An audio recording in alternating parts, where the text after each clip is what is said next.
You're listening to Puma Podcast.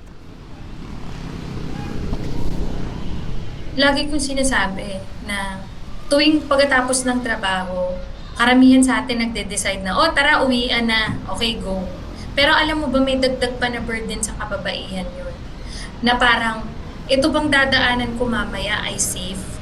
Hindi ba ako mahaharas dito sa daan na to? What if biglang lumiko yung jeep at dumaan sa ibang lugar na hindi ko alam? Sa mga kalalakihan, hindi nila masyadong iniisip yan. Pero sa babae, may ganun. If you're a man who cycles or commutes, you most likely can't relate to this. That's just the reality of it, no? We don't have to worry about things like harassment in public as much as women do. I'm Franco Luna Puma Podcast, and you're listening to Teka Teka News. In this episode, let's look at the gendered experience of public and active transportation that most men would know nothing about. Truthfully, I believe this was a story that should have been written by a woman. So what I want to do with this is hand the mic to 3 brave women who cycle on our roads day in and day out. These are stories of safety and security, harassment from men and other road users, the stigma of biking being unfeminine, and things like traveling with children or while pregnant. These are the things that men don't have to think about. According to a 2015 briefer by the Asian Development Bank, women in cities all around the world are more likely to use public transportation than men. But at the same time, they are also more likely to experience harassment and violence on public transportation. Ako po si Beverly C. Isa po akong government employee, nakatira sa Bacoor, nagtatrabaho sa boundary ng Pasay at Manila. I am a mother of 3. Ang ginagamit ko para makarating sa trabaho at makauwi ay bike commute. Beverly is a 44-year-old mother who learned to bike early on when she was in college. And like many cyclists today, she got into biking for transportation during the COVID-19 pandemic when mass transit was suspended. Now that she has to report to office 5 times a week, nagbibisikleta siya mula Cavite hanggang Pasay at ganun din pa uwi. But even before she got on a bike, she says she had to have her guard up every time she was on public transit. It is very, very oppressive for women, our transportation situation right now. Pagsakay mo ng bus, nakatayo ka, mahihipuan ka, masisiko yung dede mo. Kung nakaupo ka, yung balikat mo ay kikiskisan ng tite o kaya ng puwet ng lalaki. Ganyan, no? That's the situation that we have. The same ADB study I cited earlier found that the most common forms of harassment experienced by women on public transportation include verbal abuse, groping, and unwanted touching. And when Beverly shifted to cycling, her transport experience was not so different. Whether it's morning or night, and whether she is cycling or commuting, her main concern is and has always been her personal safety. Kasi gabi ako umuwi. So, medyo siya, yung sinasike mo yung sarili mo every night para magkaroon ng lakas ng loob na bagtasin yung kalsada sa dilim. Napaka-real ng disadvantages ng pagiging babaeng commuter via bike. Mayroon silang mga dagdag na panganib sa kalsada. Ako sa case ko, ako ay nahablutan na ng cellphone, no, sa Parañaque. Siguro ang isang reason dahil ako ay mag-isa at ako ay babae, no. So mas malakas yung loob ng mga magnanakaw siguro pagka ganon. Kasi alam nila na walang tutulong sa akin, walang hahabol sa kanila at siguro naisip nila na hindi ako lalaban. Ganyan dahil babae ako. Minsan, talagang ang tagal bago ako umuwi. Alam mo kung bakit? Kasi ang tagal ko iniipon, yung lakas ng loob ko, yung iniisip ko kung kaya ko pa ba, anong oras, sino yung mga kasabay ko. Ganun yung iniisip ko pagka pauwi na. Gantong oras, gano'n na karami yung motor sa kalsada, may makakasabay ba ako sa area na to. Alam mo yung baka isang araw, biglang may humintong kotse sa harap ko. Tapos makidnap ako. It's not just the possibility of crime that makes her feel unsafe. not when she has to experience microaggressions and unfriendly street conditions on the regular. Sa karanasan ko, ang mga gumagawa sa akin nito ay kadalasang lalaking matanda na nagbabike. Alam mo yung confidence nila na kausapin ako kahit hindi lang ako kilala at yung mga sinasabi nila para sa akin ay offensive, no? Naranasan ko na yung na-sandwich ako. So, may mga biker sa harap ko, tas may mga biker sa likod ko. Ang sabi sa akin nung biker sa likod na lalaki, lahat sila matanda na siguro mga 50 plus years old. So, sabi sa akin ay, sabay tayo ha. Hindi niya ako tinigilan. Pagka bumibilis ako, binibilisan niya. Pag bumabagal ako, babagal din siya. Ang ginawa ko, dumaan ako sa mga bangketa para lang ako makahiwalay sa kanila, sa group nila. Ang problema, pagdating sa dulo, nag-abot na naman kami. Sabi ba naman niya sa akin? Sabi niya, alam mo, ang galing mo mag-bike ha. The fear of harassment doesn't just weigh on her, it forces her to come up with new plans. Did I change my way of dressing up? Did I change my clothes? No, I did not. But I changed my route. Yun ang ginawa ko. Tapos ang sunod kong ginawa, pinagbago-bago ko yung oras ng uwi ko.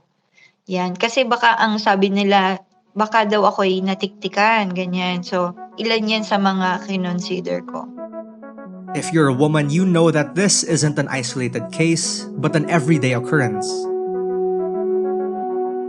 Di ba sa lalaki parang depende lang yan sa situation. Pero for sure sa babae, ang iniisip namin parati ay pwede ring mangyari sa akin yan. So yung aming security alert, napakataas tuwing nasa public place kami. Alam mo yun, some women in our past, we have experienced abuse. Minsan hindi mo rin masisisi kung bakit ganyan kami ka-strict pagdating sa safety. That's Jerry Amarnani. When she started cycling for transport, Jerry was fortunate enough to get out of a pregnancy unscathed despite having to brave our roads day in and day out.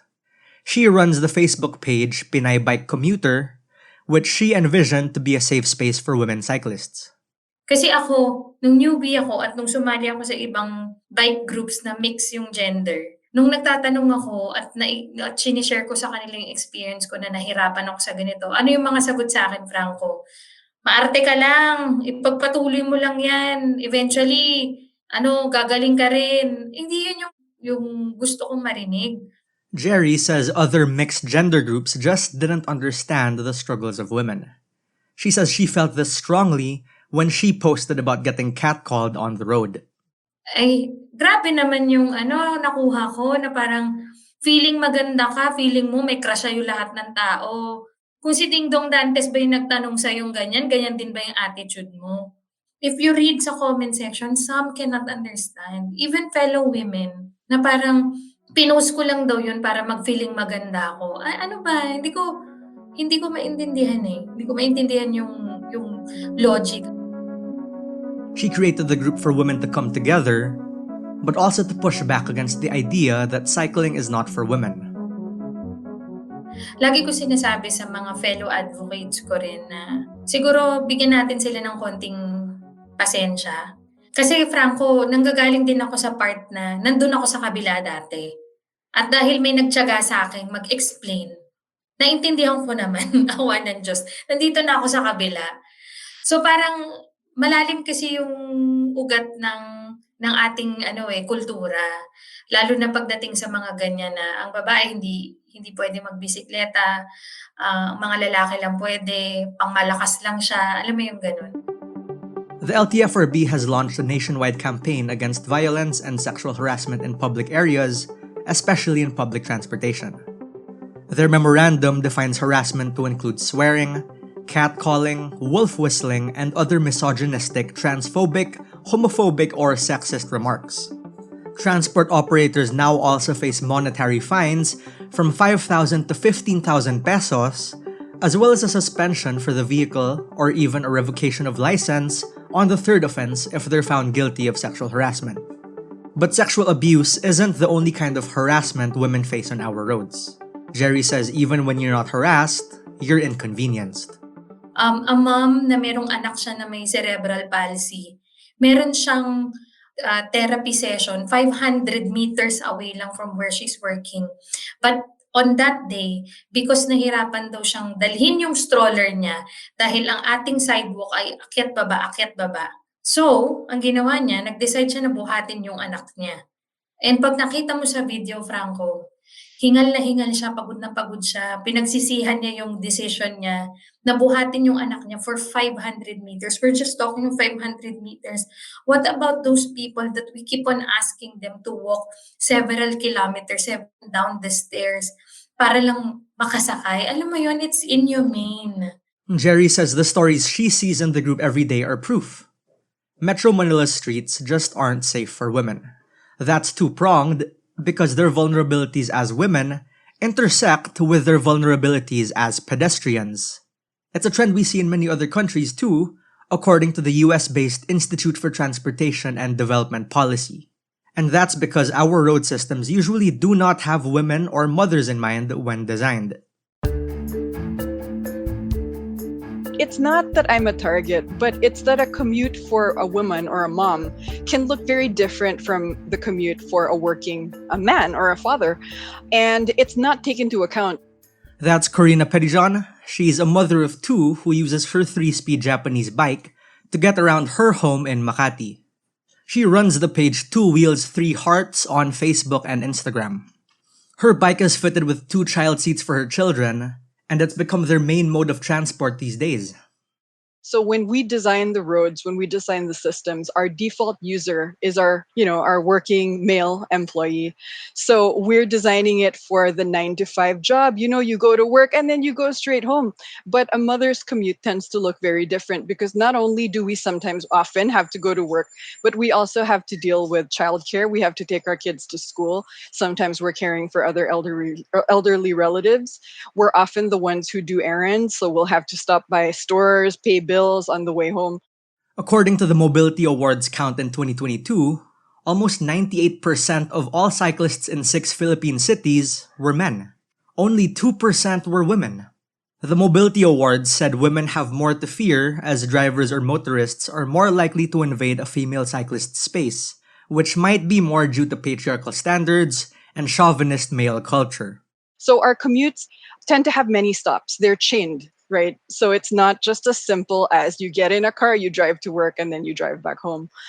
So that's not really taken into account. I mean, even if you look at something as simple as fares, if you're an office worker, that's one ride there, one ride back. But if you're a mom, that's multiple rides, right? You end up paying a lot more. The system is really set for the default user, which is not us. We're pausing for a quick break. We'll talk more about women commuters and cyclists' experience when we come back.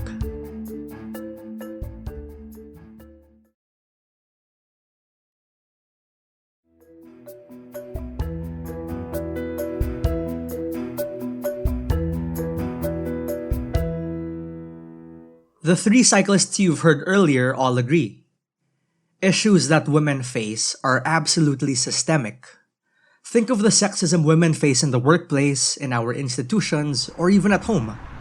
Those cross over to our roads too. Heto ulit si Beverly. Kapag nagji-jeep ka, nakikipaghabulan ka sa jeep, nadudukutan ka, mga babae na nasisiko, nasisipa, nakakaladkad kapag naghahabol ng jeep. Usually, babae rin yung mga biktima ng hablot ng cellphone sa mga jeep. And of course, sa MRT, ganun din. Kaya lang mabuti na lang sa MRT ay may separate na coach para sa kababaihan. Pero ganun din imaginein mo kung buntis ka, tapos akyat baba ka sa train station. Laging sira ang elevator, laging sira ang escalator.